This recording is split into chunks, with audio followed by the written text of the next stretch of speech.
সুমেরীয়দের অনেক আগে মনে করা হতো সভ্যতা প্রায় ৭,০০০ বছর আগে সুমেরুদের সাথে তার আবির্ভাব হয়েছিল।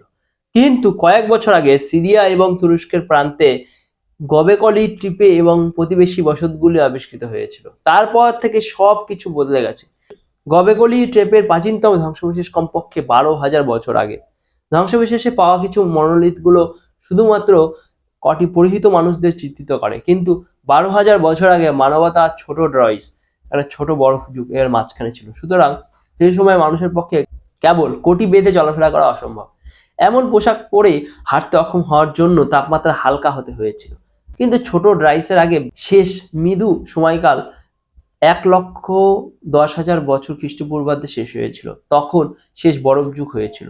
তাই গবেকলি টোপের অত্যন্ত কিছু অংশ সেই প্রাচীন যুগের হতে পারে। গবেকলি টেপে আইডিওগ্রামগুলি খোদাই করা হয়েছিল, অর্থাৎ খোদাই বা প্রাণী জিনিসগুলোকে প্রতিনিধিত্ব না করে তবে বিমূর্ত ধারণাগুলিকে উপস্থাপন করে সুমেরীয়দের তুলনায় অত্যন্ত ৫,০০০ বছর আগে মানুষের লেখার প্রথম উদাহরণ হতে পারে। গবেকলি টেপে ভবনগুলি কাঠ বা খড় দিয়ে তৈরি নয়, চুনাপাথর দিয়ে তৈরি। কিছু স্তম্ভের ওজন ২০ টন পর্যন্ত।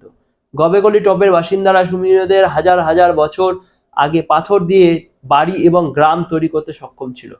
স্টেল অফ দ্য ক্রেন নামে একটি পাথরের স্ল্যাবের উপর গবেকলি টপের লোকেরা আকাশ থেকে নিজেদের এবং বাইরের প্রাণীদের মধ্যে একটি মুখোমুখি হওয়ার কথা বলে। একই সময়ে একটি ধূমকেতু আকাশ জুড়ে ছড়িয়ে পড়ে।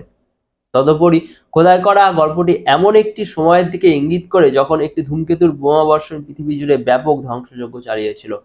এই গল্পটি কতটা নির্ভরযোগ্য যা অত্যন্ত ১২,০০০ বছর আগের।